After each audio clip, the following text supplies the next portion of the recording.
Yeah. Hi everyone. How are you guys doing? And yeah, thank you Parth and Mitesh for giving me this opportunity to share my experiences and learnings over the last few years with fellow engineers. Like yeah, I'm an engineer and also a designer. So yeah, all engineers always hold a special place in my heart. Yeah, engineering comes first before designing. So yeah, thank you everyone. Without wasting too much time, I will start off with my PPT. And the deal is, it's. I'm just going to be discussing all my experiences and learnings. There is no specific way of going about furniture design and the other aspects that I will cover. So let's start, and it will be just sharing my own experiences. There's nothing right and wrong about it, but you could learn whatever you want to learn from this. So I'll just start my screen. Am I audible enough, Parth? Yes, Yes, yes. sir. Okay, cool.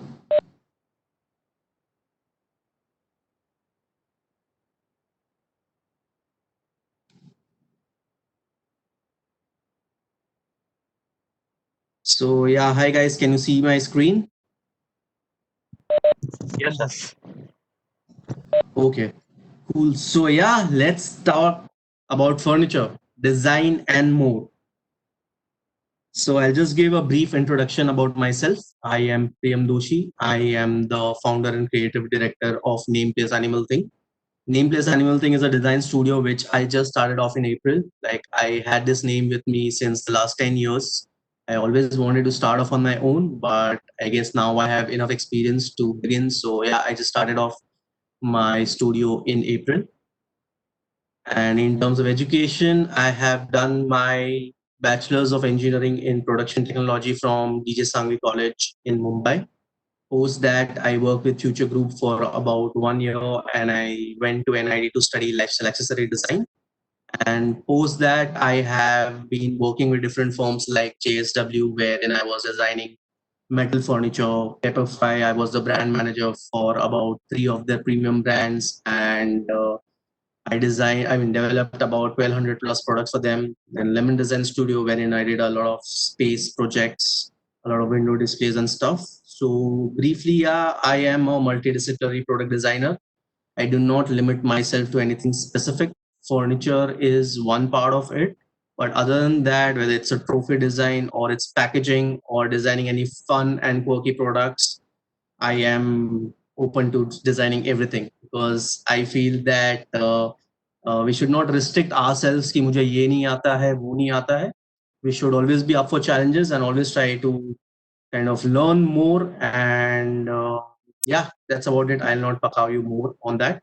So let's kind of start.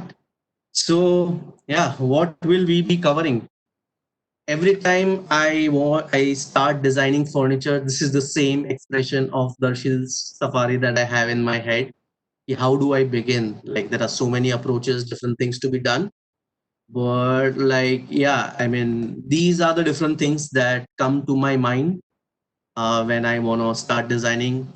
Like there's research, there is design brief. I have my own process of asking questions: who, why, what, when, how, ideating, sketching, there is ergonomics involved, comfort, function, standard sizes, engineering, brainstorming, blah, blah, blah, blah. So many things. So I may keep on going back and forth on a few things because whenever you're designing, you start with one particular concept, but it is not necessary. There is a set process to it. We can keep on going back and forth with a lot of things. So yeah, what I'll do is through my entire presentation to make it easier for you guys to understand on how to go about designing furniture. I'll share a case study on a single bed that I designed for JSW Steel, and that is the design that got me the award. So I would like to discuss the same design. And yeah, I mean, I'm just sharing the design and everything with you guys so the engineers and everyone could learn from it. And all the copyrights of the products belong to Forma, which is the JSW brand I was working with. So yeah, I mean, how many times it happens that we like something what we have designed, people around us like it what we have designed, but actually the user actually finds it very, I mean, it's not useful to him. So it's very important whenever we start designing furniture or any other products to make good, to spend good amount of time on getting the design brief right. So because what happens is most of the time we have to keep on revising, or the client, the user does not end up liking the design, is when we don't have the brief done up correctly.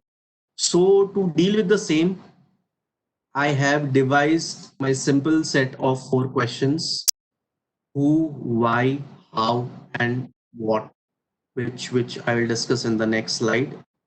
So the bed that I was talking about, the single bed, it was basically supposed to be designed for, as you can see, for students, hostels, bachelor accommodations like PJs, also company training centers and company guest houses. So it was basically people who were staying away from their home. So it's very important to first kind of jot down what are the kind of users that are going to use your particular piece. And yeah, bed, I mean, for that matter, bed can be used by anybody, like in the houses also. But whenever you want to start off, it can be a generic design, but it's always necessary to segmentize your target audience because it helps you gain more ideas and think about adding more functionality to it. Then comes the why. I mean, it will feels very stupid to write that obviously it's a bed, then we are going to sleep on it and we are going to feel relaxed, rejuvenated. But I feel that whenever you start off, it's important to write down everything that comes to your mind. Like what I studied at NID in a course known as DCC, Design Concepts and Concerns. It was more about just writing down whatever comes to your head when you are starting off with a topic, and then just dividing it. So yeah, why do they you want to use the bed? To basically to sleep, to feel relaxed, rejuvenated, so that they can study well. I mean, if they get good sleep, then they'll be able to work well, passionately, or study well without stress. And what my understanding as a user, because I have also stayed in a hostel, is that the bed in a hostel is your everything. Like it's your living room and it's your sofa, because the only pieces of furniture that you usually have would be a wardrobe and a bed, in a few cases a study table. So the bed needs to be really comfortable and nice and cozy for you to do different activities. Like what? Now coming down to what? Like what are the things that people do on the bed? Like work, study, Netflix and chill, do musty. Like it's the hostel, so we're gonna do a lot of musty on it. Then what are the problems? I'll just run through the next slide and I'll keep on going back and forth on this because visually you'll be able to understand it better. So yeah, you sleep, you also study on the bed, you Netflix and chill on the bed. When you guys are chilling and having fun with your friends, you do a lot of musty also on the bed. And there are a few problems also related to a hostel.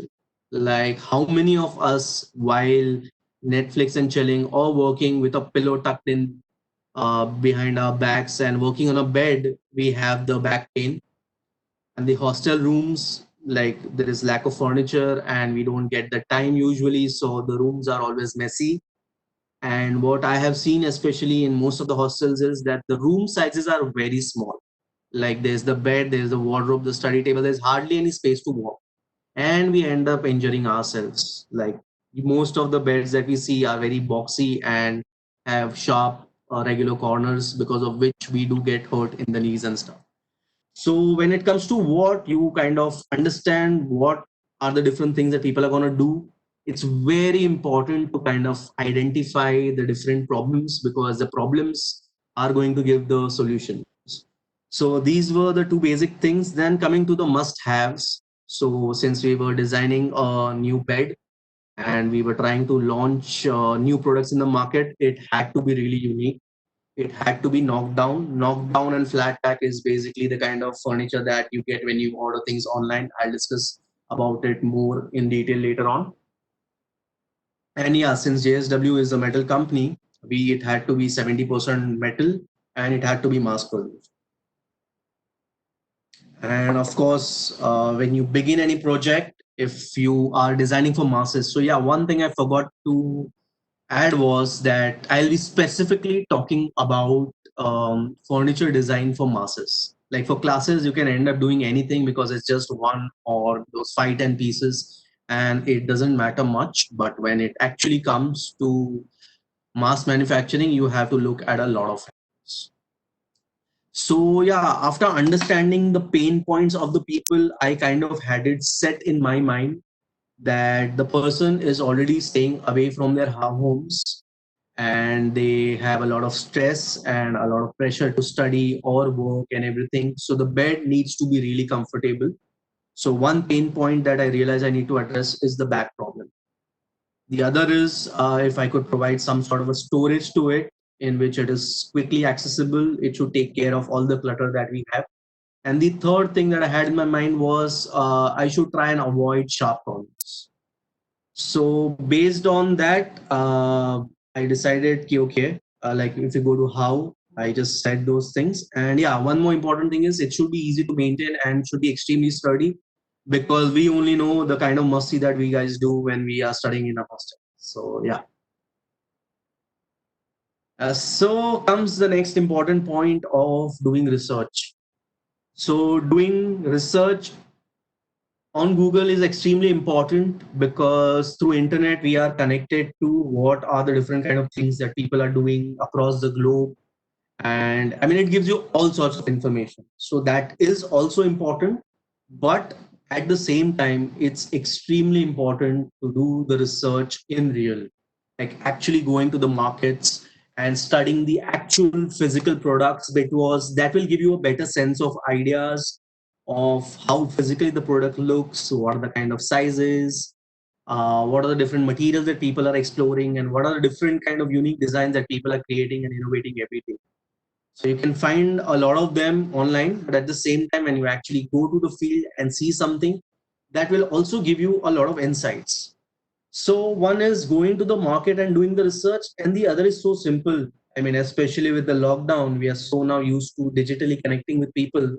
So this is one small exercise that I try and do whenever I'm designing any sort of furniture pieces or daily item, is I kind of try and get in touch with all of my friends, relatives, and just ask them to share images of the products that they are using that I'm going to design as it is. Because just by looking at those products, you kind of understand what are the problems people are facing, or if there is a need to give an extra function, if they need it, then I mean, if you can provide it, then it will take care of more number of issues. So it will give you a lot of insights, it will talk about a lot of problems and solutions. And if you have the time, you could also kind of, and if those guys have the time, you could kind of ask them also a lot of questions, like what is their wish list, like what if their bed would kind of say have a light, an integrated light, that sort of a thing.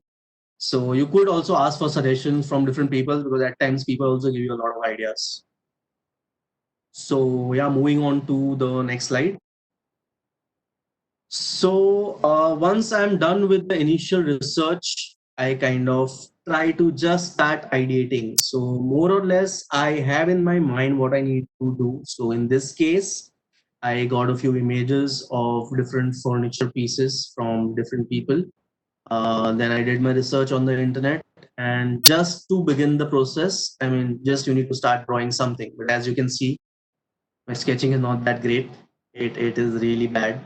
So what I have started doing is I find that I'll have, since my sketching is not that great, so I have a very interesting story to share there. Like in engineering, we are taught isometric drawings, okay? But in the design world, when you go to a design college, they kind of rely on perspective drawings. So being an engineer, I was so used to isometric drawings. Whenever I used to draw stuff, it never was in the correct perspective. It would be a mix of isometric and perspective, and in that I kind of lost all my power of sketching freehand. So I realized that I need to work on a software which will be easier for me to represent my ideas. And you could do it anyhow, like you need to find your own tool or your software or something which will help you basically share and show your ideas to people. And yeah, I love Rhino. And I mean, in today's time, I feel knowing one 3D software, especially for designers and engineers, is a must. I mean, I don't think it is even accepted on a job if you want to be a design engineer to not know 3D softwares. So, like, yeah, this is an unpaid promotion for Rhino. I really love Rhino because it's very easy for me to generate multiple concepts quickly and compare them and then finally arrive at the final. So, yeah, I mean, once you start ideating and doing your research, there are a few things that I would like to suggest that we need to keep in mind. That will be easier so that you don't have to do a lot of changes later on. And you're again, like when you are designing for classes or one of those customized pieces, it's okay if you experiment too much with different materials, you come up with complicated shapes, complicated forms and stuff. But when it is for masses, we have to ensure that a lot of details are known from the start, or else we will take much longer time to arrive at the design, or we'll be designing something which will not sell well because it will be extremely expensive. So yeah, I'll move on to the next slide. So what I believe is, so once you start ideating and sketching and stuff, it's important to know different standards, like what are the different furniture sizes. Like there are so many different kind of furniture pieces, so you need to understand what are the kind of sizes that are used globally, or when you're designing for India, what are the standard furniture sizes, and I'll come to that and discuss it in detail. The second thing for which we need to know the standards are the standard hardwares and specifications for them. Because if you are designing something and which requires a special hardware, that is going to be an added cost. I mean, eventually you will have to either scrap the design or redo it, or you will have to customize something which may require tools worth lakhs of rupees. So it's important to kind of know about standard hardware sizes and specs along with the furniture sizes. And the third thing, which is one of the most important things, is knowing the material sizes. Because whenever you're designing any furniture piece, almost 60 to 70% of the cost of the product is from the materials. So if you are not very well aware of the material sizes, you may not be able to utilize it optimally, and you will end up wasting a lot of things. So we'll discuss the same in detail moving forward. So yeah, I mean, if you do not know the furniture sizes, this is what can happen. Like, I mean, when I was working at Pepperfry, there were a few instances wherein there were a few larger products being transported to the old buildings in Mumbai with very narrow staircases, and we couldn't fit the sofa into the houses, like it wouldn't fit into the frame. So it's extremely important to know the standard sizes. It feels very funny and stupid that this kind of things happen, but yeah, they do happen if we do not pay attention to the simple basic details. And yeah, the second problem, like I have shown out here, is the chair height. Like at times there are a few chairs, at least kids face this problem a lot, that the height is such that their feet never touch the ground, and which is extremely bad for your body posture. So yeah, knowing the correct furniture sizes is very important. Like example, study tables or dining tables, they have a specific height between 28 inches to 30 inches, and there is a reason to it. If you use a study table which is higher than that, then it will be very discomforting for you to use it. And if you use a chair, which I'll talk about later on after this, which does not fall within the standard sitting heights, then you will always face problems. So yeah, the furniture sizes basically, I will talk about it in the next slide. But here I would like to get back to my case study. That since whenever you're designing a bed, you need to begin with the standard mattress sizes, because whenever you design a bed, you are eventually going to buy the mattresses from outside. So if you do not know the standards, then you will have to rework on the design in terms of getting the sizes correct.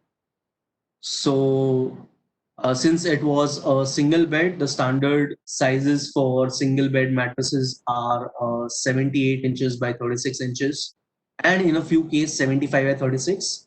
So again, cost is one factor that you need to keep in your mind subconsciously always. That is because when you're designing for masses, especially like hostel furniture in this case, the institutions do not have a very high budget. So they are always looking for a good deal. So in hostels, instead of using a standard mattress size of 36 by 78, which we usually use in residential homes, we opted for going for a 75 by 36 because saving even those 3 inches, when you look at the entire material usage, it contributes to it because at times there are a few projects which don't come to you because the pricing was high by say 200 rupees per product. So yeah, whenever you're designing a bed, it always revolves around the mattress sizes. It's extremely important. And yeah, like I was mentioning earlier, the standard furniture sizes. Like you must have briefly heard of this term ergonomics, like design students would know this better. Engineering, maybe it must have been mentioned in one of the subjects. But ergonomics, like this is the definition I found, is the process of designing or arranging workplaces, products, and systems so that they fit the people who can use it.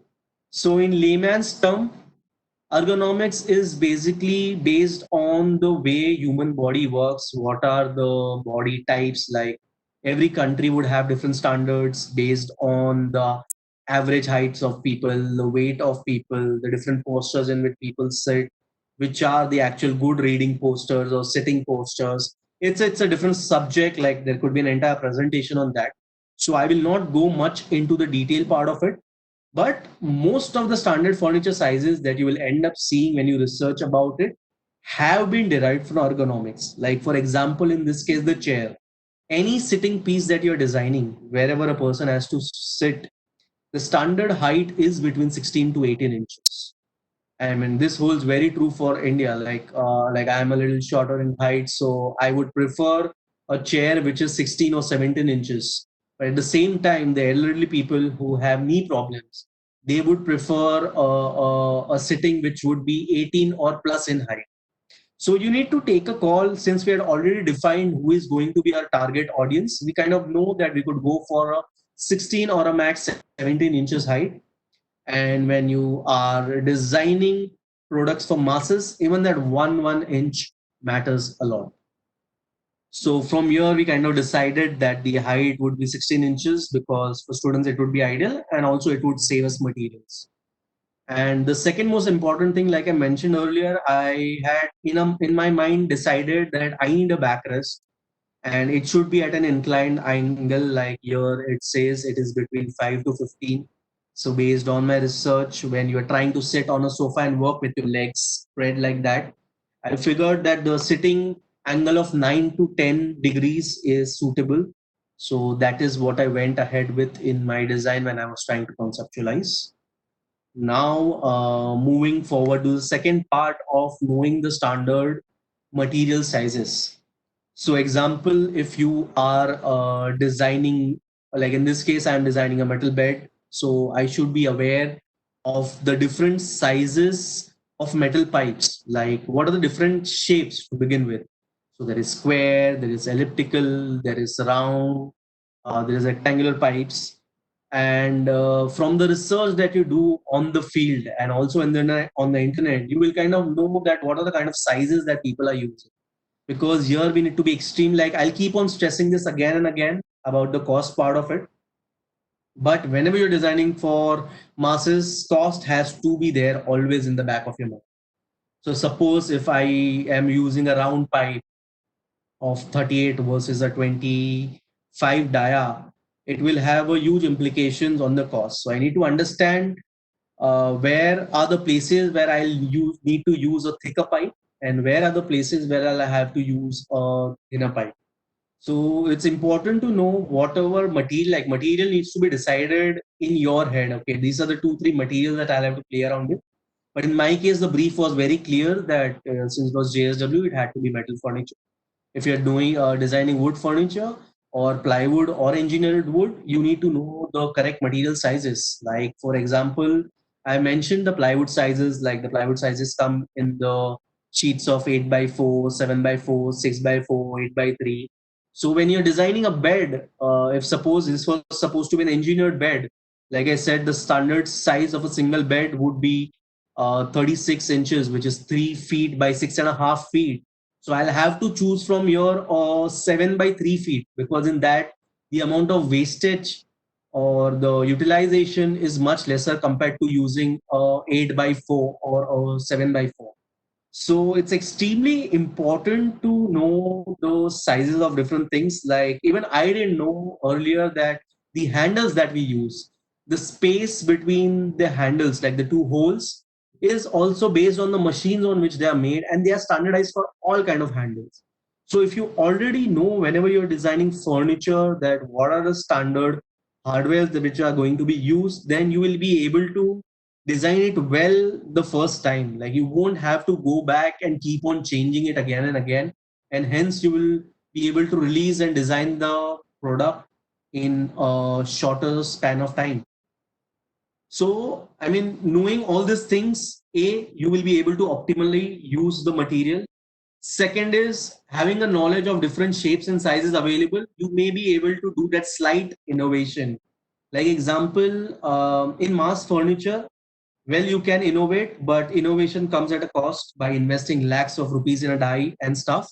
But suppose if we cannot afford to do that, then we could just innovate by playing around with the different diameters of pipes or the different shapes which are available. So it's extremely important to know what's available here in India and what are the things which are coming from outside India as well. So in short, having those, and I forgot like the rates part of it. Since I've been mentioning cost again and again, it's also important to know roughly what are the rates of these different materials that you are going to use. Like especially in a design college, they never talk about the cost part of it. I don't know why. That is the least important thing that they pay attention on. But frankly, in the real world, it is the other way around. It starts with the cost. So it's extremely important as a designer or an engineer to know what is available in the market in terms of the materials and hardwares, the sizes of it, and also the cost for it. Because doing that will help you get the correct fit, optimal utilization, and you will be able to achieve the target cost. So yeah, coming back to the bed design, like in my head, I kind of knew that the bed that I'm designing, I need it to have a very softer look to it. Like it cannot be square pipes for me. I decided that it has to have a soft look to it. So these were the cross sections that I'm sharing with you out here that were used for my thing. Like I had used circular pipes for the backrest, for the side rail, for the mattress stead, and the connecting members. It is fine because nobody's touching those, so those could be rectangular in nature. And by this time, like I mentioned earlier, back pain was one of the major issues that I wanted to address. So I had kind of in my head decided that whatever I am going to design, it will need to have a headrest, which is a cushion, and it has to have that soft feel to it. So nobody has to tuck in the pillow always and face a back pain whenever they are working or watching something for a long number of hours. So this was deciding on the material, the pipe sizes. So initially I decided the basic bed would be made out of, the basic body would be made out of a 38 dia, but that I realized would be too bulky. So at this time, it's very important to talk to the vendors or the people who are already from the industry, because there are the standard sizes available, but at times there are a few vendors which get a few customized sizes available because they are already making something in that particular size. So I kind of realized that instead of 38, if I want to further reduce the cost, if I go for a diameter of 32, it would be really advantageous. And at the same time, I use the oval section, like the elliptical section out here. Like they usually do not use this section, but the advantage of using this section, like I thought, let me innovate in my own way by not using square pipes. Like it has that curvy nature and also has the straightness. Like people usually go for rectangular and square pipes because it's easier to join any two square pieces together versus a round to a straight line. Like the contact surface area is usually less, but the advantage with a oval pipe is that it has both. It has the curvy thing and it also has the straight surface for it to connect. So yeah, that was the first thing in my head. I kind of decided that these could be the sections that I could use. I mean, this always was in tandem with the sketching that I was doing. So it wasn't that I had everything figured it out on in my head. But when you're designing at every phase or every minute, at times you get different thoughts, and for that you need to go deeper and deeper and kind of try to at least narrow down the option that you want. The second thing was I decided it has to be a cushion. So initially we thought it should be fabric. But then since it's a hostel and I already mentioned it has to be easy to maintain and use, we had to go for Rexine, which is the artificial leather, so that it can be used easily, like it has a softer feel to it. At the same time, it will be not getting damaged easily. Deciding on the foam thickness for the comfort level, and yeah, a 12 ply for the cushion backing. So why I was specifically mentioned 12 is there are different thicknesses available in plywood, and for any material for that matter, it's important to come at the optimal size. Like based on research, we kind of figured that 12 is good enough to support the backrest cushion. If we go any higher than that, then it has a cost implication, and if we go any lower than that, then it would be low on quality. Like even the foam density, we could go for a cheaper foam which does not have this density, but then you will be bargaining against the comfort of it. So based on that, you take a judgmental call at times between the cost and the quality and the target. So yeah, that's about it with the materials part. Just a second. Yeah, so I'm done with the standards part of it. Now coming to the classic case of Ruffles, Lays, and Pringles. Now you will wonder why this has been added in between, just to make it a little fun and interesting. Like how many of us feel cheated that Lays just sells air to us? Like the entire packet, only 30% there are the Lays in it, and the rest of everything is just air. Whereas Pringles, though it is expensive, the deal is it is utilizing the entire space. Like we'll get Pringles from bottom to the top. So here it's a different context. To save the chips from getting damaged, you need to pack in air. But imagine if we do the same with furniture. Like imagine if there's a dining table and oh sorry, there's a mistake I guess. Flat pack aka lockdown. No, what I meant is knockdown. So the deal is that whenever you're designing furniture for masses, it's extremely important to kind of have the products in knockdown format.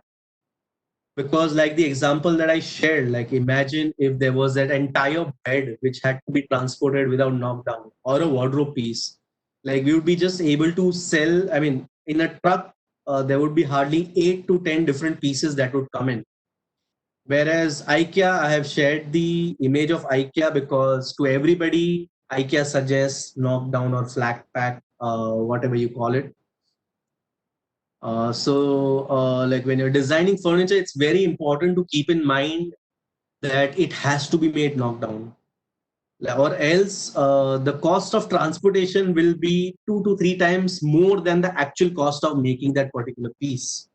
So this had to be constantly kept in mind while designing, that I shouldn't be using such kind of forms that it will have to go as a welded piece, or I may not be able to sell it as a flat pack. And especially as engineers like your, I mean hats off to the engineers for building this up. Like if it wouldn't have been for engineers, product innovation wouldn't have happened in terms of making products knockdown.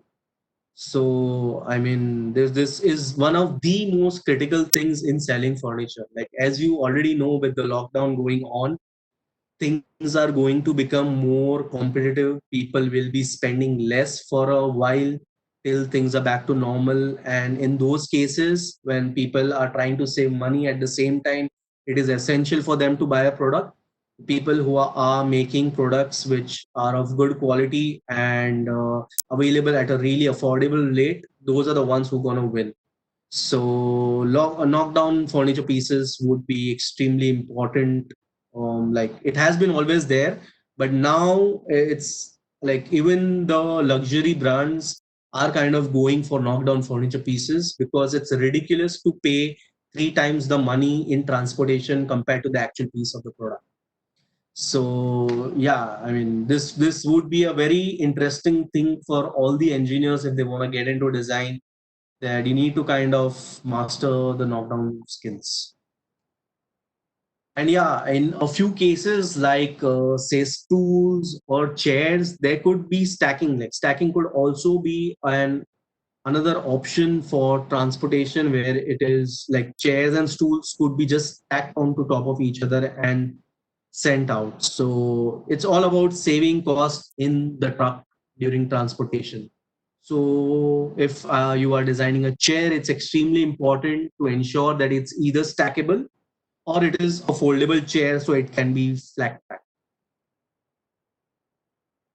So yeah, I mean, now with all these things you keep in mind, you kind of go back to the sketching, then you mix it with a little bit of 3D modeling, and then you come down to the CAD. So you have by now kind of identified what the structure is going to look like, what would be the form and stuff. So like I'd already mentioned earlier that I wanted a softer form. So I have gone for a curvy bed. So I mean, I'm going to run through this segment wherein I'll not go into too much details because you guys are engineers and you know it pretty well, that for getting any product to life, a 2D drawing is the most important thing because that is the only thing you will be able to get your work done. So once you're done with the conceptualization, move on to the 3D if you have the opportunity to do that at your company, or at times you will have to directly work it out in CAD. So in a typical setup, it happens that it's a team of designer and a design engineer who work together. So the designer kind of works on the concept part of it, and the designer or the engineer may work on the 3D, but eventually it's the design engineer who works on the 2D drawings. In a smaller setups, it's the designer who is doing everything. So in today's time, it's better if designers learn more of the engineering part once they are in the industry. And for the engineers, it would be better if they kind of learn more of designing not only the engineering part of it, but the aesthetics part of it as well, so that they can collaborate together and come up with a really good design.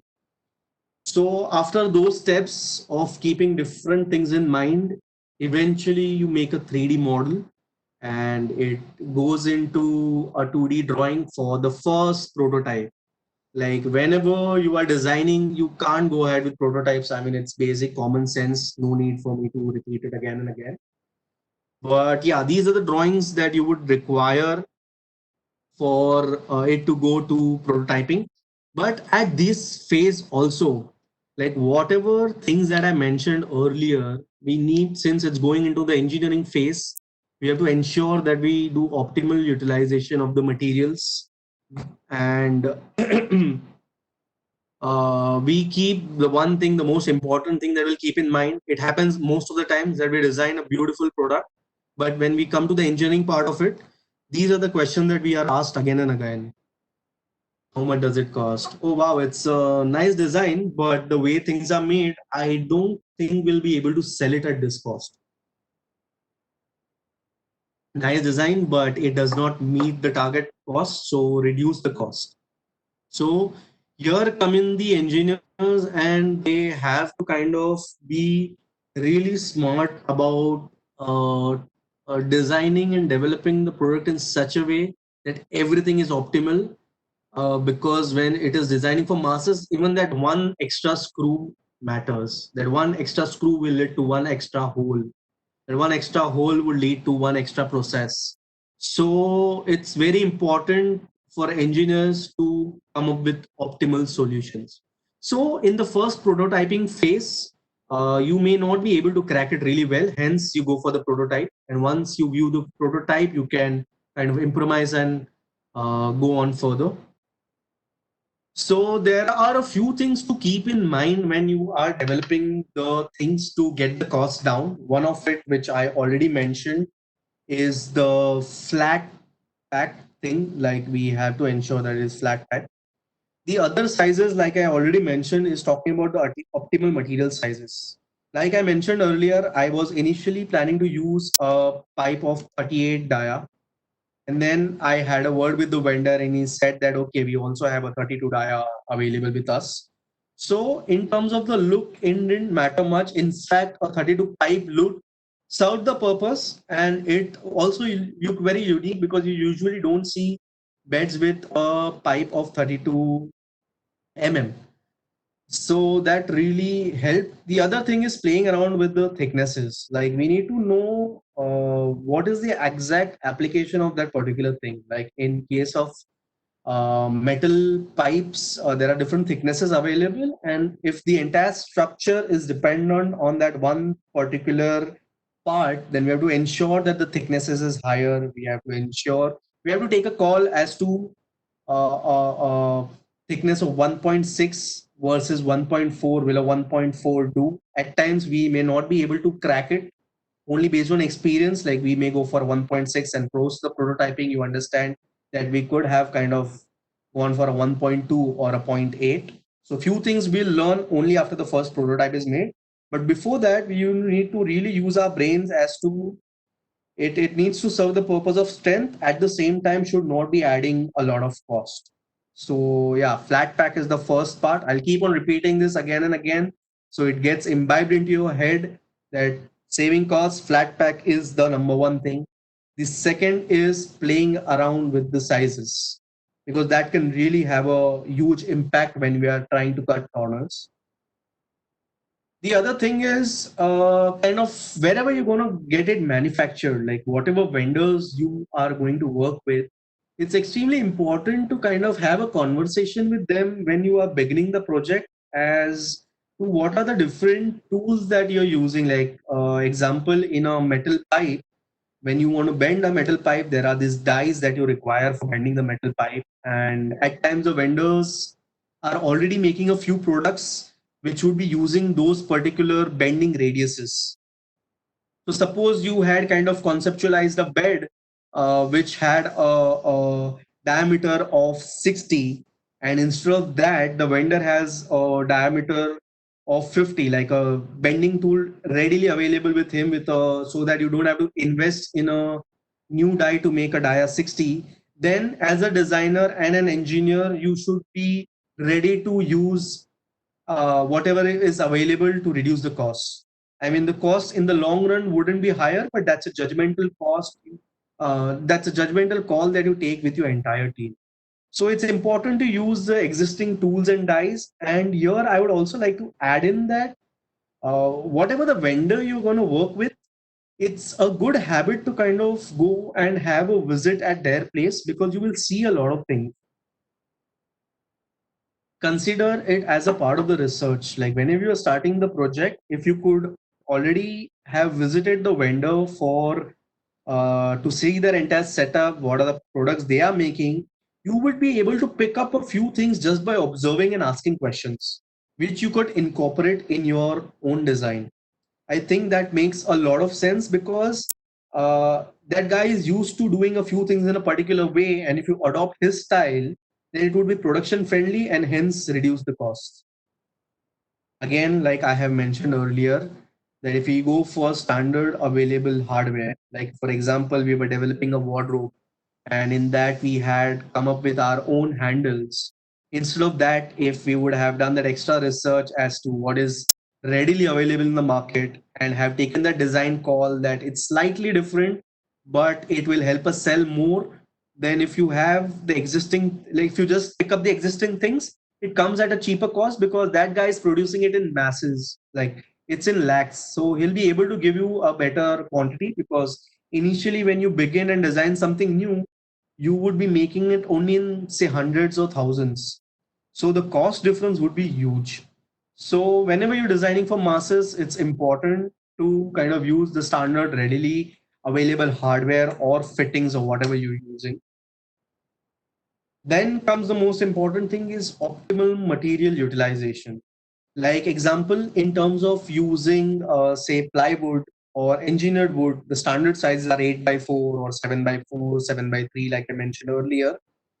You should try and use as much as possible from that one particular sheet. Or example, like usually the pipes, they are available in about 20 feet, 6 meters. So we should try and see that we utilize the entire pipe, or else the vendor is going to charge you for that extra wastage.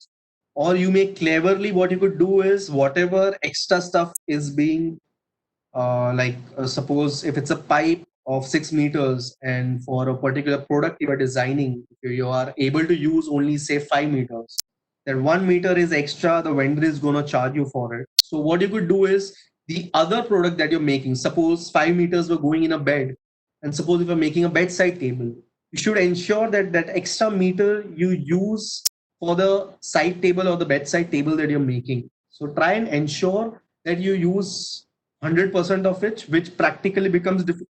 But you should try and aim to use at least 95 to 99% of the materials that you are planning to use. And ease of manufacturing. Like suppose both of the designs, if you look at it, these are circular in nature.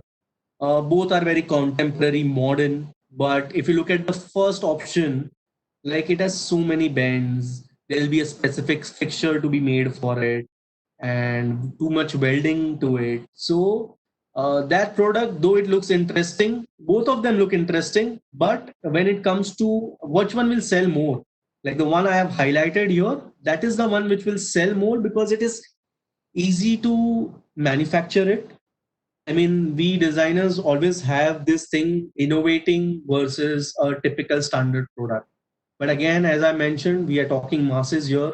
Both are solving the same purpose. So if this bedside table that I'm showing you, if that was available, say for 2000 rupees versus the same thing, which is doing the same function, the same sizes, both of them have modern appeal and it is available for 3000, then probably most of the people would go for the one which is available for 2000 rupees. So more or less, these are the 5 to 6 simple things you need to keep in mind when you're designing for masses that go for flat pack. Optimal usage of material is extremely important. Use the existing setup of the vendor. Don't go for extra toolings until and unless you want to come up with that one hero product which you are sure it's going to sell in numbers. Like for example, a chair. You know that if you make a chair which is within say for example Neil Kamal chairs, like they know that it's going to sell in millions, so it makes sense for them to invest and in an injecting molding tool which costs lakhs or maybe crores of rupees, but their return on investment is pretty high, so it makes sense for them to make unique designs which people cannot easily replicate and copy. But then you need to have the get it at the right cost, and you should have the market for it. Or else if it is if it's a smaller setup, we're trying to enter the market, launching the brand, then I would suggest rather than going for unique products which is at a higher price point, go for something which is simpler so that it will sell more. Because the whole point as designers is, you may make a Taj Mahal, but if you can't sell the Taj Mahal, it holds no value, especially in the masses market. You can make one Taj Mahal which will sell to one person, or you can kind of make say buildings, like example buildings, smaller buildings in Bombay, you can make lakhs of it and make much more money and make more people happy than keeping that one person. So when it comes to mass manufacturing, it's extremely important to keep these factors in mind and keep the costing always in mind because it's extremely important. So yeah, once you're done with the drawings comes the most dreaded part by all the engineers, which is the BOM. Not the bomb, but the BOM, which is the bill of materials. and there's a very famous meme on it. Like bombs are easy. You just have to document every detail of your every product. Okay, sounds only complicated, right? So uh, I just have divided this into three basic types. Like, what does the BOM of materials compose of? So it's basically covering, like it says, bill of materials. Whatever materials are going into making a product, like from the raw material, as in this case, the case of the bed, it would be the cushion, the plywood, the foam, the pipes of different sizes, like the 32 pipe, the 25 pipe, or a different kind, basically all kinds of raw materials which are going into it in any form. That is one major contributor. The second is the bought out parts or the hardware. So in this case, like in case of a bed, it would be the emmet nut inserts or the screws or the buffers that you have beneath the legs of any bed. Whatever you are buying from different sources, you need to kind of make a list of those as well. So the raw material, the bought out cost, everything is made, all the things are taken care of. Then comes the packaging part, like what are the different kind of packaging materials that will go into it. So you need to kind of document that as well when you're making the BOM of materials. So for ease, I am sharing a BOM. So don't go by the actual sizes I out here. This is kind of just to show you how it looks. So it will talk about the product name, the outer product dimensions, what is the project name, what is the BOM number, drawing number, date, approved by, and different things. What it basically covers is, suppose like in a bed, you have the headboard, the footboard, and the side rails. So these are the four basic simple parts. So what you do is you write down the first part, like say in this case, maybe the sted or the top plank assembly.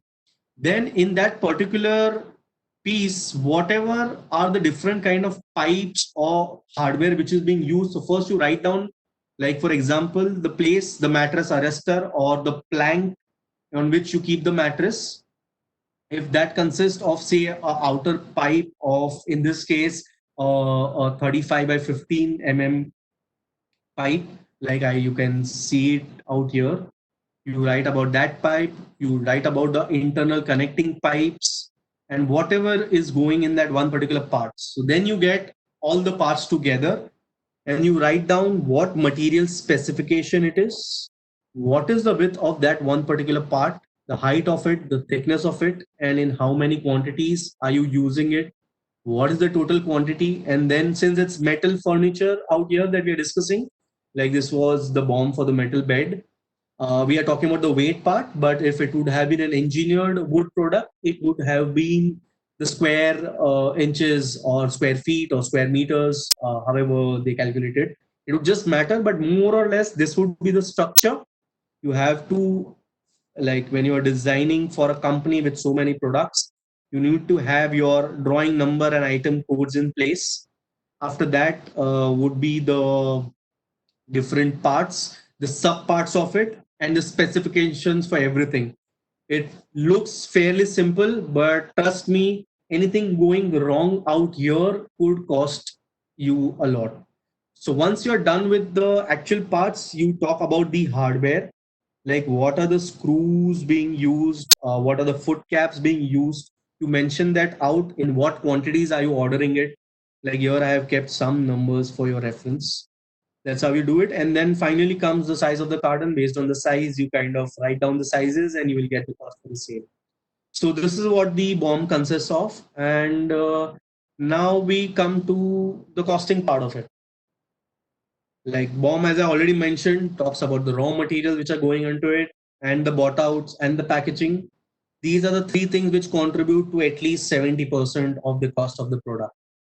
Okay, so in costing, the most important thing, as I mentioned here, is the BOM cost.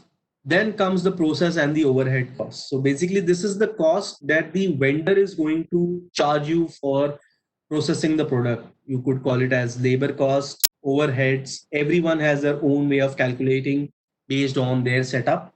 So these are the things that you will get from the vendor. But at the same time, you would have also developed your own standard systems to calculate this. and then you add the transportation cost to it. So more or less, before you go into the prototyping phase, more or less these things should be in place before it goes for prototyping. So you kind of know whether you will need to decrease the cost further or not once you see the prototype. How can you do it? So this is more or less the gist of it. And from there, we move on to the first step of prototyping, or in India, like they like to call it sampling, checking and testing. So, I mean, yeah, this is a little random. I have forgotten to put a slide for it.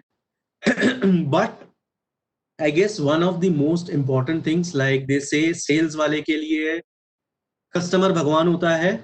Frankly, for engineers and designers, vendor हमारा भगवान होता है या हमारा दोस्त होता है. So it's very important for you guys to kind of be get very friendly with the vendors, because whenever you are developing the products, they are the actual guys who are gonna make it.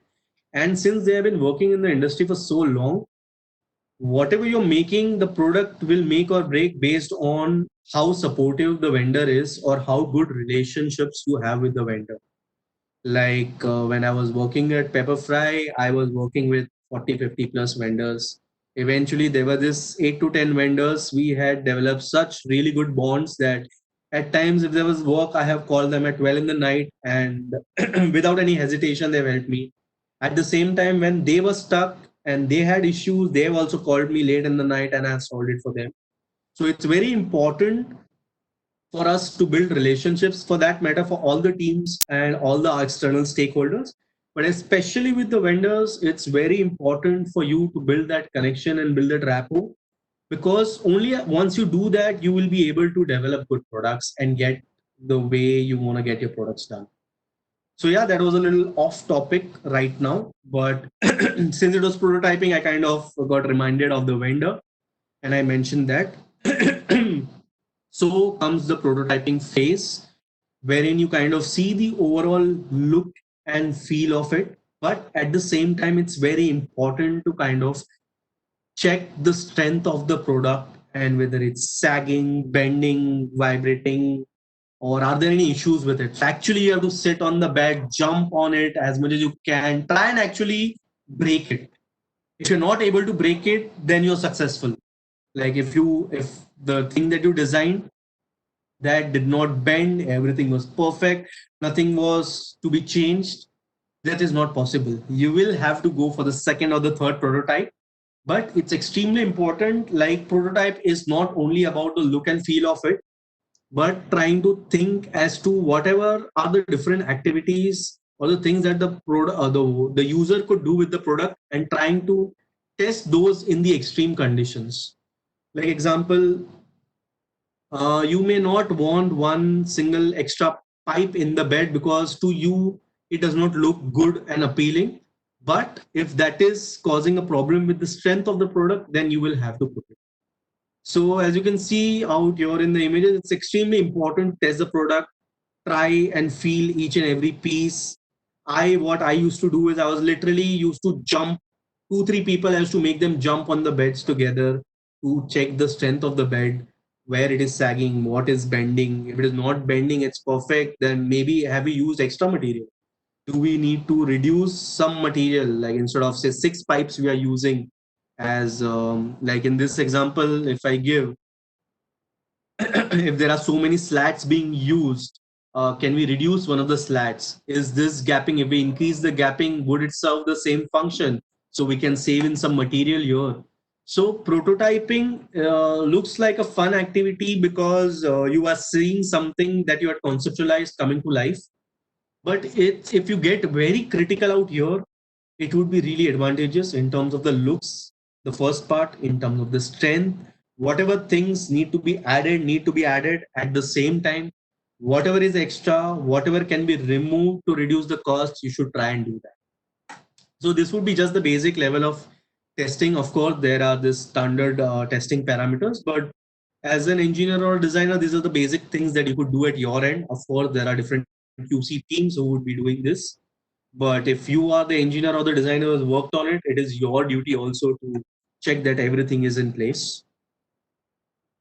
So yeah, how like the process goes that if the prototype is fine in the first go itself, which is very rare, you will have to revise it. You will have to go for the second prototype. So after the first prototype, you again go back to the drawing board and see like some places there was a sagging and bending. So do we need to add any extra pipes? Or in some cases, the hard, I mean, it was perfect. So instead of that 1.6 thickness, can you reduce it to 1.4?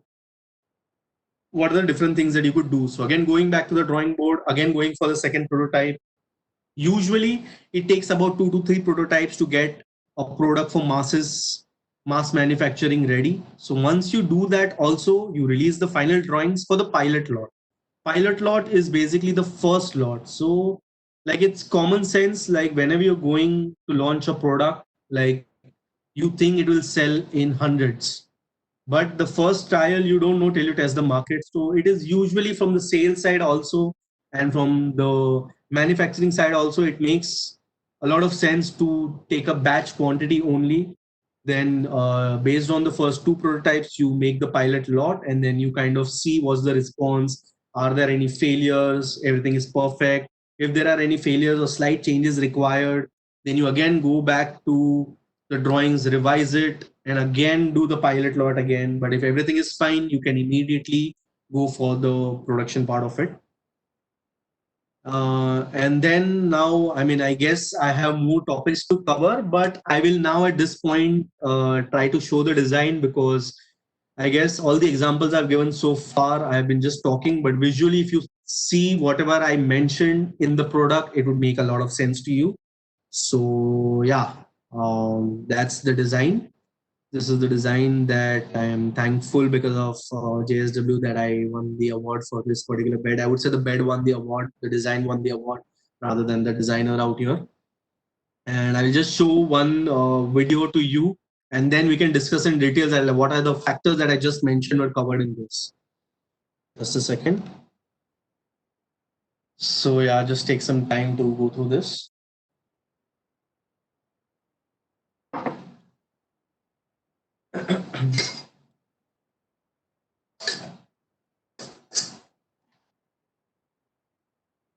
Sorry, guys. Yeah. So as you can see, I was constantly talking about a few things that I always wanted to address in the bed after my research. One, it is completely knocked down. The other factors that I have kind of kept in mind, I'll just cover in the next thing. But if you see, the whole point out here was to come up with something which is unique and not seen in the market. Like you would usually see the beds which are just squarish, boxy in nature, especially metal beds. And either they are very heavy or bulky, but here we were trying to make it soft and visually light, at the same time addressing the pain points, which I'll talk about in the next slide. So yeah, these were the few pain points that we were planning to that we were talking about, like the back pain, rooms being extremely messy. Like I guess there are a few people from my college days who are attending this talk. Hi Chiranjeev. If they came to my room, they would always find it more messier than what is shown out here. And like, yeah, I mean, right now also, like, I stay in a normal flat in Bombay, wherein you all guys know that the room size are very small. So almost every week, because of a typical bed that I have, I always hurt my foot in some ways or other. And like, the other thing is, whenever you're working, studying, or even Netflixing and chilling, you usually tend to have some food or something with you, along with you, and you want a place to keep it. So like the bed takes care of all these things. One is the backrest. So it's an ergonomic backrest which has a good 40 density foam to it. It is at an ergonomic angle of 10 degrees, so that you don't need to tuck in a pillow. So this is in your hostel. Wish I had such kind of an upholstered bed when I was in the hostel, so that I could easily work, sleep, have fun, whatever.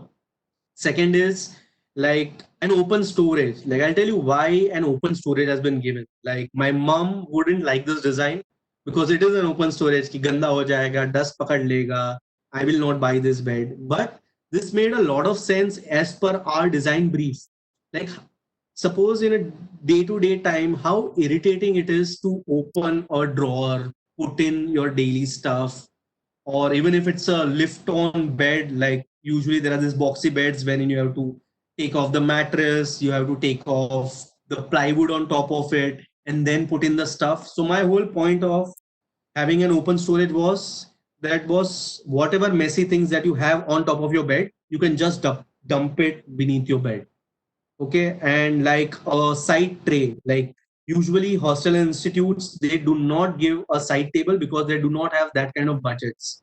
But in today's time, we need that slight extra space, whether to keep your coffee mug or your bottle or your specs or a book or for your mobile phones. So just trying to address these four problems: the back pain, messy rooms, not trying to get hurt. That was also one of the important things that actually helped me come up with the curvy design.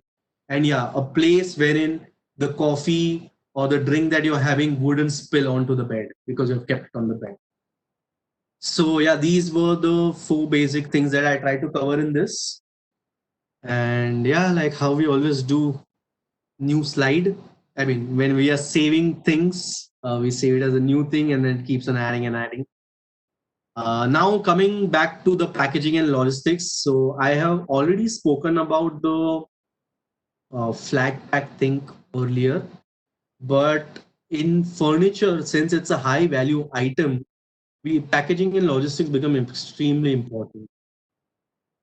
Like, can you see how the truck came in? This is the way when you transport furniture. This is what actually happens to your furniture. Like the truck drivers are driving like crazy. They don't see the roads at night. Usually they are allowed only at night times. They miss a lot of bumpers and they kind of drive in a really messy way. And this is what happens to your product. Okay. So it's extremely important to focus on the packaging, which I'll be covering in the following slides. So as you guys know, this is the joke we had, बचपन में डब्बे पे डब्बा. But this is how things are stored in a truck. Like the boxes will be kept on top of each other. So it becomes extremely important the way the packaging is done. Like suppose a heavier piece is kept on a product which was, if it's a smaller box was kept on a bigger box was kept on a smaller box, then it would immediately lead to a damage.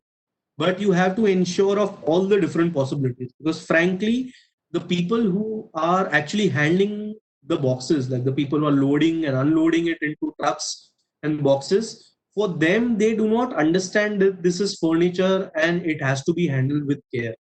So you have to ensure, I mean, you can give guidelines, you can train them and stuff, but we have to take care that the packaging is perfect, because you can't end up spending too much also on packaging.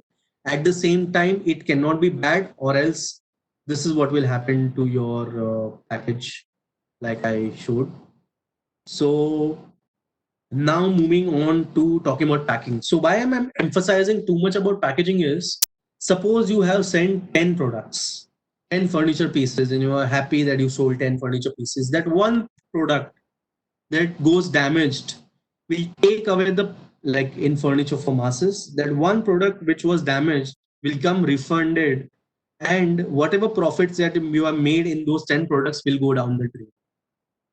It's extremely important to get the packaging right, and most of the guys who are making furniture right now make beautiful pieces, but because they do not take care of the packaging, they just lose out on money, or the customer is unhappy and irritated that his finishing was not as per the expectations. So like I mentioned earlier, packaging, just a second, yeah.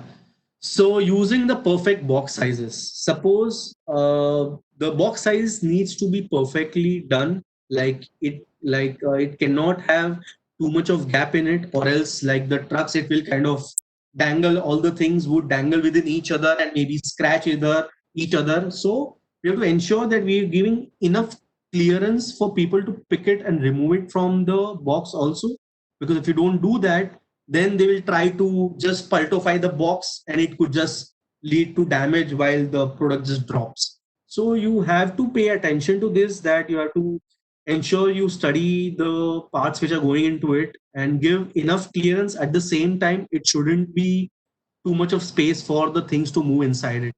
So for the outer part, the box sizes based on the kind of material, the weight, you need to decide on the ply thicknesses. Like the corrugated sheets, they come in 3-ply corrugated sheets, 5-ply corrugated sheets, 7-ply, based on the application, how many boxes are going to be stacked on top of each other, and the different parameters. You need to decide on what is the size and what is the thickness of the corrugated ply that you're using. Then inside the box also, you will have to use the corrugated roll. Then there are these EPE foam corners. You also get the cardboard foam corners, like they're saying, try to reduce plastic usage. So you can do as much as possible, try to go with paper. But I mean, that's a very different call. People call it sustainable and all. But just a fun fact, the amount of energy that goes in converting paper from wood is much more than the energy consumed for converting plastic products from plastic pellets. So that's, it's very debatable that people are saying they stop using plastics and stuff, but at the same time, if we are going to stop using plastics, we are also going to start using a lot of paper, which is eventually going to cut down the trees, and the process is such that it consumes much more energy. So we can debate and talk about it, but the deal is just to give you a sense of things, that these are the basic packaging materials available. The same things, corners are available in foam, which is plastic of one kind, and also in corrugated box sheet. So you have to ensure that whatever products are kept inside, it also needs to have these corners on the sides, and especially this holds very true for solid wood furniture, because they easily tend to get damaged, like the edges. So we can use these corner things on just the corners, and these flutes that you see could go across the entire thing. Like the corners have the four things, and on the sides you could have those other things that I am trying to show here. And once this is done, I will talk about the other things also. Like we need to see what parts goes where. Like the heavy parts would be at the base, then the smaller part would go and stack on them. But these things are very important. Like between one part A and part B, there has to be an EP sheet or a corrugated sheet, which is extremely important, or maybe a paper sheet in between. And once you're done with that, these are the external packaging materials. Like at times, if it is too fragile, you will need to apply a bubble wrap to it. If it is glass, then maybe thermocol and bubble wrap and rubber and the corners. So basically, depending on the kind of product which is going inside it, the kind of materials are being used, you will have to accordingly select the packaging. And in a few cases, like when you are transporting in the monsoons, it becomes extremely important to have these films. But you need to study it based on the industry. Like at times, if it is solid wood, and if we just are going to shrink wrap it, it won't be breathable. Like solid wood breathes, so it could lead to some other problems. So once you work in the industry, you will know packaging is a different subject altogether. But just to give you a basic understanding of things, using the correct materials and correct and adequate sizes is extremely important. And also the taping needs to be done really well. But at the same time, there's a lot of wastage of tapes that should also be avoided. It just needs to be there at the places where it is required. So moving on to the next slide, which is the sequence of packaging and optimization. So the way you are going to sequence the different pieces, like this is the same bed, these are the parts from the same bed. So as I mentioned, the heavier part will have to go down at the bottom, or because of the size, it has to go down on the bottom. Then, so as you can see out here, the bottom rail is there. Then you have the corrugated roll on top of it. Then you have the side rails on it. Then again, paper on it. Then comes the headboard pipe, which is again covered. So these are the different steps. So here we have to Like this is usually done by the engineers only in the 3D model software or AutoCAD, wherein they stack the parts and see. And also when we are doing the prototype, it's important to check the packaging also, because frankly, that saving 5 to 15 per box when there are hundreds of boxes in a truck is going to save you, say instead of 100 boxes, you would be able to put those 110 boxes, which is a big thing today in the logistics industry. So we have to ensure that optimization is done also the way you are piling things up in the box. You have to ensure that the height of the box has to be the least as possible. At the same time, the overall sizes, like I mentioned, have to be taken care of. So the engineer's job and the designer's job is also in a way to go down to this level. Actually speaking, this is the holistic approach. I mean, I guess you guys have been attending a lot of design talks also earlier in the first and the second cohorts. So I think this is also extremely important. They must have spoken more about the packaging from the external point of view. So I'm not covering that, but the way you package it internally is also extremely important. Because if the product, like I mentioned earlier, one damaged product will take away profits of 5 to 10 other products that you have sold. And after this, like you could have the symbols, like, yeah, they say it's extremely important to have these symbols, like the fragile symbol, like take care, it should not get into the water. Like it's going to be a 8 plies, like 8 boxes could be mounted on top of it. This is the side up. So these are extremely important. I guess the most important is the fragile symbol and this side up, because at times, suppose it's a bedside table, you did not make it knock down, and if it was kept ulta, then there are high chances that when boxes are stacked on top of each other, it would get damaged. So this side up is one of the most important things, I believe, along with fragile sticker and different things. But my practical experience is that irrespective of whatever you give, the laborers at times do not stack it well. I mean, if they have not been trained well, but nevertheless, these symbols have to be mentioned. And what I would suggest is, like these are shown in black, but if you use the color red, if it is costing the same to you and the costing does not matter, it is important for a few symbols to be in red and in big bold letters. It's not the kind of, like right now, like I myself don't want to go through all the symbols out here. It does not interest me because it's too much of clutter. So restrict yourself to only, like you see, it's only these 4 things. This side up, it's stacking 8 different things together, and the umbrella symbol, like it should not be there in water. So just keep the minimal number of icons, have it big and bold depending on the packaging size, and having it in red or noticeable will really help you. But of course, the laborers have to be trained really well for them to do that. But in packaging, like I covered most of the things, the ply sizes, what sort of 3 ply, 5 ply, 7 ply to be used, what are the internal materials to be used, what are the outside packaging materials to be used, how it needs to be stacked and packed. All those things are important, which have been covered in out here. So we are coming to the final slide. This may not be very relevant, but since I have worked in selling furniture online, few things that I would like to just share as insights if you guys want to get into furniture, or you could use the same fundas to other products that you will try to sell in the future. Like compared to one single product, if the products are in a collection, they will sell more, especially for furniture. Example, you're doing up a room, and if you have a bed which is a standalone bed, the wardrobe which is a standalone wardrobe, so different companies are selling different things. For the user, it becomes difficult to kind of buy and choose different things. If suppose you have a collection following the same design language, like for a bed, they would pick up the same bedside table. So instead of just selling the bed, you ended up selling the bedside table and the mirror to them. So it's extremely important that whenever you are designing furniture, if it is not one standalone piece and you kind of try to make a collection out of it, it will sell more. Like we initially had, out of those 1200 products, we had products which were not all of them were in collections. So our average cart size was okay. But when we added the collections, we started seeing that there was one cart in which people had bought 9 different pieces from the same collection. So collection always helps.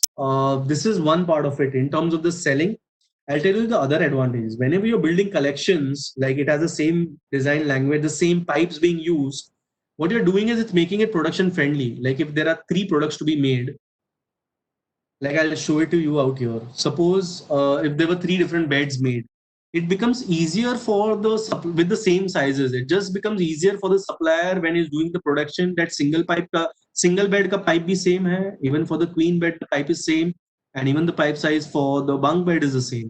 So it just he's using the same die for him. So instead of say making single beds and queen beds 50-50 each, in one particular operation he's just going at 100 different pieces together, so his timings are reducing. He's able to it just becomes production friendly because less time is consumed, there is no machine changes, so he will be able to give you a better rate also. So collection helps you sell more because like when somebody is doing a room, like I mentioned here, when somebody is doing a room they can buy multiple products. At the same time, the advantages for you is the vendor will be able to optimize his production and give you reduced costs. So yeah, a big fan of doing collections. Second is the other observation is suppose we at times see that one particular product is available in 5 to 10 different colors. So what we realized is we also had it like for a few products we had it in like multiple colors. But what we realized is that if I'm trying to sell one particular product in 5 different colors versus if I just have 3 colors for them, it will give me the same sales. Like, but it's extremely important. Like here I've mentioned, like the colors here are white, graphite gray, and an accent green.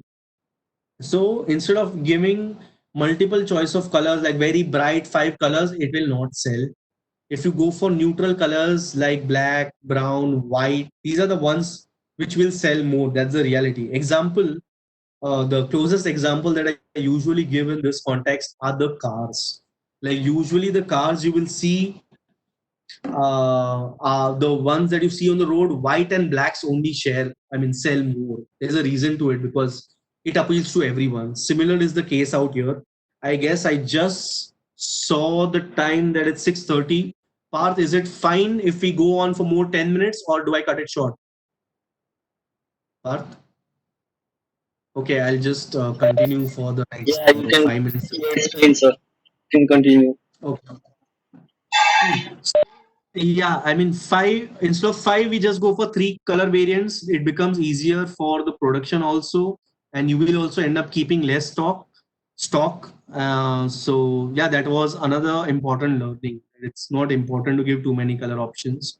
Keep it less, but at the same time, ensure you are catering to masses like neutral colors, and also one guy who wants to pick a bright color can pick up the bright. And the most important thing, like we have been talking about design. So I explained everything to you right now. If I wouldn't have explained things to you and just presented the bed to you, you would be like, हाँ ठीक है, अच्छा दिख रहा है, अच्छा design है. But for me, so you will appreciate the design. For me to want you to buy the product, it's extremely important to sell the story behind it. Like the name of the bed was Bud.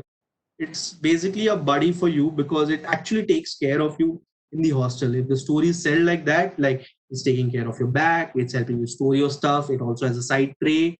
Like if I mention the features and I try to sell the story, then it also makes sense. Like even if the design is slightly more expensive, but if compared to a straight back non-cushioned back, if I'm trying to pitch the same bed at say 200 rupees more or 500 rupees more, which also has a side tray, of course people would like to go in for this bed, but because just as a minimal cost of 500 bucks is getting much more. So sell your story, sell your concept, and sell your features. That is again important when you are trying to sell furniture. So, I mean, I just have some last bits of gyan for you guys. I'll just go ahead with that quickly. Like, this is how a designer thinks he is in a college. कि मैं शेर हूँ, दुनिया मेरी मुट्ठी में types. But this is what happens to all of us engineers and designers in the real world, right? So, just to be competent enough and to know more before you enter the industry, I would suggest intern as much as you can. Try and go for projects. If your father is into father, mother, any relative is into manufacturing or the field you want to get into, even if it is a different field, whatever spare time you have, try to go and work and intern wherever possible. Try and go for exhibitions, industrial visits as much as possible, because you will, just by going there, observing things, asking questions, seeing things, you will learn a lot. Then get your hands dirty. The more number of time you spend, like as an intern, also on the shop floor, you will learn much more. So it's very important to do things physically and learn more. Like they say, work smart but not hard. I would say work smart and hard, both are equally important. Then whatever you're doing, share it with your peers. Like it's extremely important to spread the knowledge and share as much as possible, because you will gain feedback and you will learn more. Then it's extremely important to network. Like when you are in the real world, you will have to talk with people from different disciplines. Like you'll be talking to the sales team, marketing team, the HR, external vendors, customers, a lot of them. So it's important to network and build a good rapport if you want to become successful. It's extremely important. And then yeah, we all engineers, including me, we feel, oh, I'm an engineer, I'm too cool. And in that process, we do not end up learning a lot of things. But the sad reality is, in the real life, you need to learn everything. Like you can't say I'm an engineer, मेरे को ये नहीं समझता है, मेरे को खाली engineering समझता है. You need to understand accounts, marketing, sales, packaging, transport, GST, laws, formulas, a lot of things. It's extremely important to be extremely open-minded and to learn and to absorb more. And yeah, I mean, final slide for sure. That's me. I didn't realize in talking that I spend a lot of time on this. So yeah, I would like to end my presentation here. Stay humble. If you guys would like to follow me on Insta, you could follow Nameplace Animal Thing, and LinkedIn and Behance. If you want to check out my work, you could check it out on Behance under Priyam Doshi. So yeah, I would like to end it here. Sorry, I overstretched a bit. So quickly, we could take up the questions. Hi, Chiranjeev. Good to see you after a while. Really very nice session, sir. Thank you for this very informative and insightful session. Now we will start question answer round. The first question I would like to ask you, that how do you come to have this name of your design studio? So I'll tell you what, this is a very interesting story. Name, Like, place, animal, thing, design studio. How? yeah, so as kids, we all remember playing this game, right? Name, place, animal thing. It was a very fun, interesting game, and for kids, it was basically learning new things. So I was very fond of this game in my childhood. Secondly, when a friend of mine wanted to, he had asked me to suggest a brand name for his company that he was planning to start, which was into apparels. So that time I had kind of thought of this name, but I didn't give it to him because I knew that whenever I'm going to start off, like I had not even entered design back then, but I was very sure that whenever I start a company, or it's going to be in this name, and I'll tell you the logic behind it. Name. So since my first work experience was Lemon Design, which is a multidisciplinary design studio, it was into multiple things. It was into graphics, branding, space design, product design. So similarly, what I thought, name, I could do branding and identity design for people. Places would be doing interiors, cafes, basically all kind of places would be spaces, right? So name, place, animal is the animal within you, something different that you carry. And thing could be any product. Like I already mentioned earlier, I do not restrict myself कि मैं furniture design हूँ, मैं खाली furniture design करूँगा. If you want, I'll design a cup also for you. Like right now, I'm designing a pani puri stall. Like imagine. So thing could be anything. So this was the logic, the name, and the logic to it. I mean, it makes sense to me. I don't know whether it makes sense to you, but yeah, this was the thing. Hello. Then how we can get standards? What are the best things from which we can get standards of designing for designing? Yeah. So see, a lot of data is available online. So what I personally do is first I would try and talk to my design engineering friends. Like right now, also there are a few of them attending this. Whenever I'm stuck in terms of knowing the standards, I call up my friends. So basically, you could look up to your superiors, or your friends, or your relatives who are into that profession. That is one easier way. At the same time, thanks to the internet, almost everything is available online. So one is your peers, your family members, your friends that you call and ask. Second is a lot of data is just available online. Just pull it up, you go to the images section, you will find a lot of them. A lot of websites have it. And the third is calling up the vendor. When you're actually working in the real industry, talking to your vendor will give you a lot of information on the standards. And things, other books, it becomes difficult with internet. Like it's basically online that I find most of the standards. And after this, go to the market. It's important to have a vendor visit, a market visit once in a month, twice a month to know what's new. That is how you will know about the standards of hardware and stuff. Yeah. Yeah, the next question is some from Franklin. Sir, can you ask? Yeah, hi Priyam. Can you hear me? Yeah, yeah. Hi, Franklin. How are you? I'm good. Indeed, your work is very impressive, very great, and congratulations on the recognition of your design. Thank you. Thank you so I much. Yeah, I Yeah. have few questions, and that starts with your design research part. Uh, Hmm. do you think that sometimes the data collection data we get from Google or any online platform, it Hmm. could be a little manipulative, um, and along with the data as in you get from the internet there, Hmm. what is your opinion on having a second opinion, as in literatures and other case studies about furniture which are developed by different academicians and researchers, uh, Hmm. and yes, I get to know through your presentation that you have done a very intense field work, right? That furniture manufacturers and carpenters. So that is one Yeah. part. But what about the alternative way of getting the data from established literature and case studies from the academia? That is one question.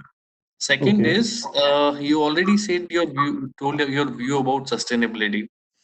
Hmm. Hmm. But still, I need a little more insight from you when you're especially designing for masses, because Hmm. wood is going to grow back, right? Plastic is not. It's definitely not biodegradable. So how would what could be your approach when you are designing for a lot of people, and eventually it is going to impact on your business and business strategies also, right? Because it is going to affect Yes. the Yes. environment and the budget also in the long term. Hmm. Hmm. And my last question is, when you have made claims related health related benefits Hmm. and problems, what was your validation process about your health related benefits? Because formally when you make claims about the benefit from the health perspective, there is a specific process through which you get it validated. So I am just curious. Have you gotten the validation, or if yes, then what is the result? Thank you. Okay. Yeah. Thank you. Thank you for kind of spending time to come up with like really going deep and asking these questions. So about the online research, like you mentioned, there is a lot of data which can be manipulated. Like I am not talking about the data key. I'm not talking about the numbers as such. Like they say, some people say like the online industry is very well versed with saying key unorganized market is 90%, 80%, 99% of it. And there's a lot of scope, like about say 1,000 million USD, and they just keep on bragging different numbers and stuff. So what I meant about the online research is I was not talking about the actual data, because see, from the sales point of view, you need those kind of data to understand For this, you get a lot of paid platforms who do the correct research for you and give it to you. But at the same time, research tends to be just like extrapolated from somewhere. Like they'll work on one small batch number and then it will be kind of extrapolated to a different extent. So I am also not very sure about believing the numbers in terms of the numbers they project for sales and the opportunities out there. What I meant by the research on the internet is, like example, like I am designing a bed for masses, so it's very important for me to do the competitive analysis. Like I need to know who are the other players who are making metal beds, at what price points are they selling. Like a basic example would be like usually metal furniture in India, it is bought only by say middle income group, lower income group, or for say PGs and Airbnbs and those kind of places, because they want something which is easy, maintenance free and cheap. Okay, but it comes at a particular price point. If I'm giving a good design, but if it is way beyond the price point, it's not going to sell. So by research, I meant doing a competitive analysis on understanding what are the kind of research. Well, I mean, the research I meant was what are the kind of designs they are selling, what are the price points, which are the colors which are selling. I meant research from that point of view. When it comes to the actual, Okay. Mm-hmm. yeah, when it comes to the actual research, we'll have to look at multiple different types, and from that research, we will have to conclude it using our own brains. Because as you rightly said, if I also write an article about something on Google and say this is as per research, people are going to believe it. But I don't think that is the way. So one was knowing this competitive analysis, and the other research I meant was for knowing the standard sizes. Like suppose if I have just entered as a fresher into the furniture field and I am designing a few products, if I don't know कि bed का mattress sizes क्या है, then you will just end up wasting a lot of time. And even if the prototype you make, like you spend so many hours, you finally got the budget for making the prototypes, the vendor invested time, and it is not as per the size. So you will, like, you launch the product, suppose you launch the product and it was not as per the standard mattress sizes available, then a big problem, it will not. So I meant research in terms of purely knowing the basics, like the standards, the sizes and stuff. In terms of getting the insights, I think you will get it by talking to people. When you go to the market, you're talking to the people who are selling it. When you talk to the users, you actually try to see how they are using it, what are the pain points, what is the hygiene. Hygiene, I meant like what are the things which are absolutely a must. Like if I'm trying to sell a bed in Bombay, in smaller houses, I would need storage for it and a closed one. Like my mom will not buy the bed that I have designed. So it's important to kind of get this insights. Like that's what I said. When you're doing the design brief, we need to be extremely specific कि मैं किसके लिए product बना रहा हूँ, for whom am I making it. And I mean, I meant research this point of view. Numbers, I'm also not sure. So you will have to do a lot of research. And at times when you're doing the research, you will find a lot of foreign data, which may not be relevant in India, is what I strongly believe.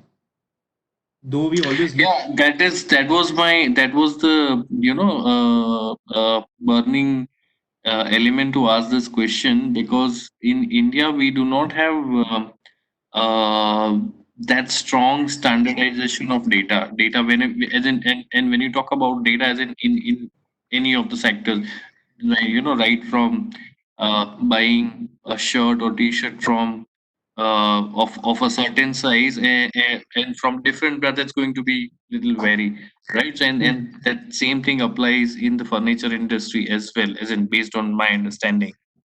Yeah, Hmm. so that's what I was little wondering about, that when you get the data from internet, Hmm. what is the credibility It's of that data? internet is just the primary thing, but once you Mhm. actually go to market and talk to the people, like just there are two ways of getting the research done. One is you ask direct questions. It could be your friends, family, whatever product you like. Example, the bed. I actually called up my friends, my family. I got those pictures on WhatsApp from them. Then the Mhm. few like in the age group of students, I actually talk to them about the pain points. And in this case, yourself, like if you want to design a good product, you try to think of your own self as the user. Like frankly, this bed is just solving my problems in a way. But Mhm. I as a represent crores of people, right? So if True. I put myself in the user shoes and then kind of try to address key what are the problems, you will be able to come up with good solutions, is what I believe. So as I said, Google is just one way of it, because that is also important. You can't get everything everywhere. Like how many markets will you go to in today's fast paced times, like especially when you are working in companies like Bombay, everything needed to be delivered yesterday. So with those timelines, it's difficult to do the actual research, market research. You don't get so much time. So Google is just a starting point for it. But at the same time, if on more research, like there is a very wonderful book, I forgot the name, like for ergonomics for Indian people. Like there is an ergonomic book which has collected data only based on people staying in India. So those kind of books, I forgot the name. Somebody at NID at only who was teaching there had devised this book, but I forgot the name. But there are these books also which are available based on Indian standards. And these days, since a lot of owners are coming up, a lot of Indian companies are coming up, there is a lot of good data available which holds true. But I don't know about how good it is. But it's a good starting in a beginning. And with experience, you will also learn a few things to add to it. So yeah, I hope the answer was Yeah. solved your problems, or if you have more related to this topic, we could discuss it, and then I'll go to the next. Yeah. There were two One more questions. One was sustainability, and what was your validation for health related claims? Yeah. So this is fine, right? For the research, you got your answer. Yeah, Then yeah, I'll yeah, move. of course, of course. Yeah, perfect. Yeah. So regarding the sustainability part of it, see, I'll tell you what, it's important for us to use less plastic as possible. But like this, the insight that I gave in between the talk, I'm talking about my this the HOD, engineering HOD at DJ Sangvi College, who is supposed to be the brother of E. Srinivasan, who is the metro guy. Like they belong to that standards, very educated, and they have worked in the industry and spend a lot of time in the industry. So I was just referring to what he said out there. He, as you said, trees are gonna grow back. But I'll tell you the current scenario in Jodhpur. Like we all know, I don't know whether you know or not, but from Jodhpur, about 1,000 to 2,000 containers worth of furniture go outside every year, and they basically work with shisham, mango, acacia wood. So Hmm. fruiting time for a mango tree would be say about 18 years, and then it is usable for furniture. Even a shisham tree would take, like initially they used to grow it for say 12 years, 15 years, 18 years. But what is happening is wood is also getting depleted. Like right now, the kind of furniture, like the kind of wood that they are getting to develop furniture, the tree has not undergone the entire fruiting cycle. Like a mango tree, they chop it up, that's being grown only to be used as furniture. So what's happening is, since it's not growing for so many years, the kind of quality of wood that we are getting is deteriorating. So like you mentioned, कि wood तो वापस उग जाएगा, but at the same time, the amount of time that it is going to take to grow back is also a question.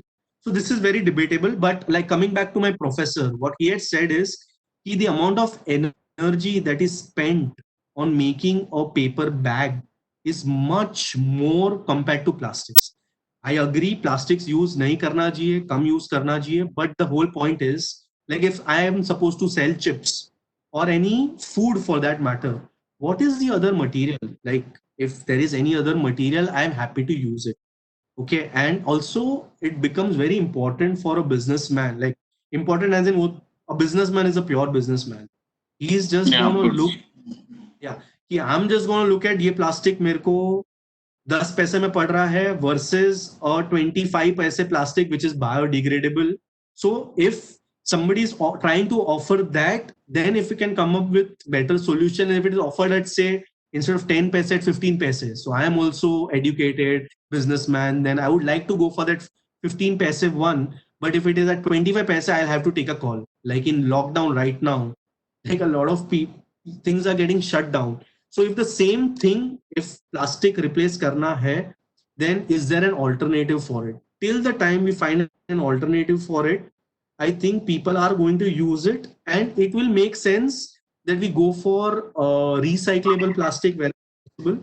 But it is a fact that the amount of energy for making a paper bag versus a plastic bag, there is a huge difference. So though we are being sustainable, कि plastic decompose नहीं होता है, but the amount of energy that we are consuming in converting it into a paper bag, chopping trees. I mean, I don't know what is the reality. I mean, this is a very debatable topic. I personally feel to do our basics, like when you are using water, save water, using electricity, at your level, whatever you can do, you should do. But trying into getting that debate is I don't know, like whether it's like plastic. Again, the simple fact is, suppose I went look at the weight of it. Agar if I have an entire truckload of plastic bags versus an entire truckload of paper bags, the transportation that I'm spending on, like I'm getting much more in terms of the plastic bags compared to paper bag, because I'm spending less on transport. Like, do you get it? Like if I'm comparing apple to apple in terms of the weight, then so we just don't know. We have to do our bit, try and not use non-renewable plastic. But I don't know what is the right answer to this. I mean, I'm too small. I mean, I'm not well experienced to talk about this Yeah, subject. just one thing to inform you that Franklin sir is from University of Queensland. Sir is research scholar at Wow. Brisbane, Australia. Oh, wow. No, That's amazing.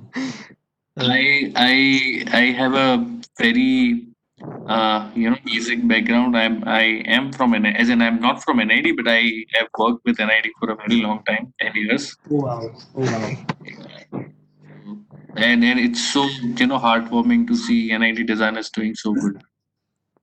Oh, thank you for the kind words. We are just still growing. We are learning. So, I mean, I am not, I mean, I am in favor of sustainability, don't get me wrong, but this is just a debatable topic that I try to, at my end, what I try to do is I've tried to save water as much as possible, try to use less electricity, and even in the summers, if suppose it's too hot, I have to use the AC, I use it only for an hour just to cool the room. So I think if we do our bit at individual level, eventually it's gonna help the environment. And yeah, as designers, I feel we should try and innovate things which are actually like there are a few NID professors, they carry their own mug. Like the old school ones, they still carry mug because they don't want to use the plastic mugs. In fact, I know someone who used to, I mean, that's not a good example to give, but used to smoke, but they used to carry, like the cigarette butts were not put in the dustbin bin. She used to carry her own cigarette ka dabba and used to collect the butts. So, I mean, people should do it at their own level, is what I feel. And I think the biggest thing about this these days, the millennials and Generation Z, there are extremes, but a lot of people have become more conscious. Yeah, Yeah, I mean, if we do it at there is individual level, it will again. make more sense. And only one thing I'm against is people, a lot of designers are using the term sustainability, organic, and stuff, and trying to sell it at ridiculous cost, which I feel is a little unfair. Hence, people are anti sustainability for a country where it's mass oriented. So, Yeah, yeah. there is one Completely more agree. question from Kaveri ma'am. So, the Is your health design question is process pending. is your I design guess that. process restricted to by taking in mind the standard size of parts and joints and the cost effectiveness? Okay. You can Wait a briefly second. I guess answer. there's one health related factor topic that I mean Franklin had discussed. So I have just gone by the engineering standards to begin with. Like I kind of tried to study the standards, and when we were doing multiple prototypes, we figured out that that 10-degree angle is good enough. Like you were talking about those things, like when you're sitting on a bed with your legs like this and working, so instead of a 15-degree angle in a chair, like the 10 to 10, 9 to 10 degree angle was optimal. like it served the purpose. It was very comfortable. We kept the headrest height also such that I can keep my hand like this and sit on it comfortable. So it was purely based on the experience, like while doing the like first going through the standards, accordingly giving that angle, and then just looking at the comfort. Like the cushion was a good mix of 32 and 40 40 density foam, so that was good enough. But medically, we hadn't done any research, and frankly, in India, the way things work, there are a very few companies who have those kind of budgets to go to that level. So, I mean, we stick around to the basic ergonomic standards, like like if you're designing something for, say, children, then children, not children, but young people, shorter heighted people, then we should have an average sitting height of 16 to 17. But if you're designing for adults, it should have the height of 18 inches. I mean, I don't know whether I'm able to answer your question correctly or not, but medically, we hadn't tried to do the testing. It was just sticking to the basics and your own personal experiences and prototyping. So Parth, I will take only 1 minute just to tell my purpose of asking this question, and this is a burning question for designer community in India. So, scientist community and researchers back in India, they have a very strict protocol to follow, and that protocol is given by different statutory bodies like MHRD. Okay, and that gives them a very strong recognition in terms of validating their validating their research. Designers, at the same time, we do not have that sort of a very strong body in India which validate the work. So why I always ask designers to go through different validation processes, because the moment you get done this, your design will automatically get a different level of credibility and a validation.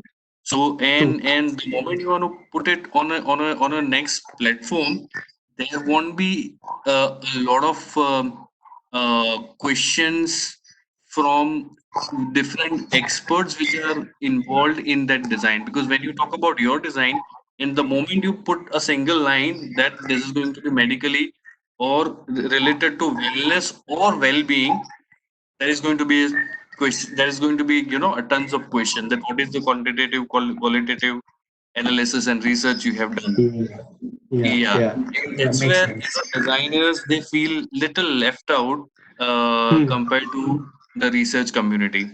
So that was the Mhm. entire purpose. But thank you. Your answer was also very satisfactory. Thank you. Thanks to I'm Priyam and glad. Parth. Thanks you. Thanks. So thanks a lot. Glad. Thank you so much, Franklin, for joining Thank us. you, sir. Yeah. Yeah, Parth, you were asking some other There question. was one question. Is your design process restricted by taking in mind the standard size of parts and joints, not the main such as matrices and the cost effectiveness?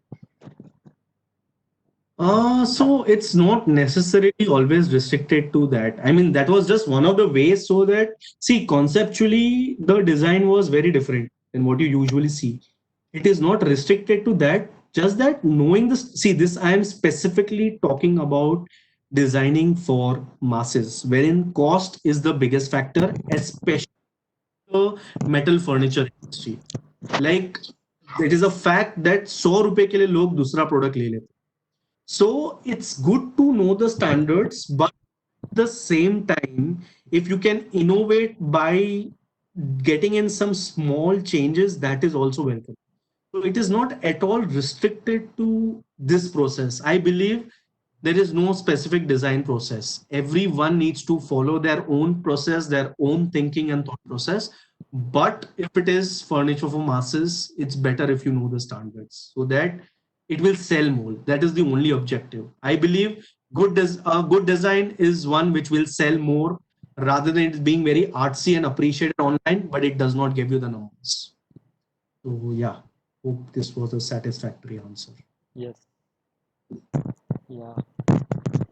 Okay. So there are some few more questions that ergonomics used in design of vehicles. What if It is very important. it is? Very, very important. I wouldn't know much, but I guess Prabir was the name of that professor who taught ergonomics at NIT. I'm not too sure. He had a very interesting book, and there is one that white and blue colored covered book on ergonomics for India. So I'm not the right person to talk about ergonomics in design, but it is very important, extremely important, because, especially for the driver. Like in India, they do not pay too much attention to all these standards, but most of the cars they have to undergo certain testing, and I guess ergonomics is one major part of it. How it is used, I don't know. Not the right person to talk about. Thank you very much. It was a very wonderful session.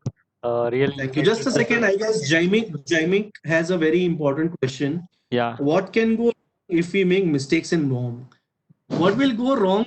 You will assume that suppose there was a typing error in terms of the numbers that we are putting it. Suppose you anticipated that a bed will be made at say 5,000 rupees. Because of that one small error of instead of 1.2 thickness, you considered 0.6 thickness. Then what will happen is instead of that bed costing you 5,000 bucks, when you actually go to make it, you will realize it that instead of 5,000 rupees, it will be made at 6,000 rupees. So BOM, you have to be very clear because the entire costing, as I mentioned, 70% of the product cost is the material cost in furniture. So if you make a mistake there in measuring furniture and giving the correct sizes, you will not get to the correct cost. It will be more expensive than expected. Yeah, thank you very much. Thank you for sharing your experience in the field of furniture design. Also, we are live on Facebook. Anyone who wants to watch it again or need to share it, they can visit the Facebook page of GT Innovation Council. Uh, Thanks a lot. Thank It you. was really very interesting session and insightful. Thanks to all of you for being here. We'll be back again tomorrow morning with a new talk on design in India by Professor Mansi Katnekar, IIT Gandhinagar.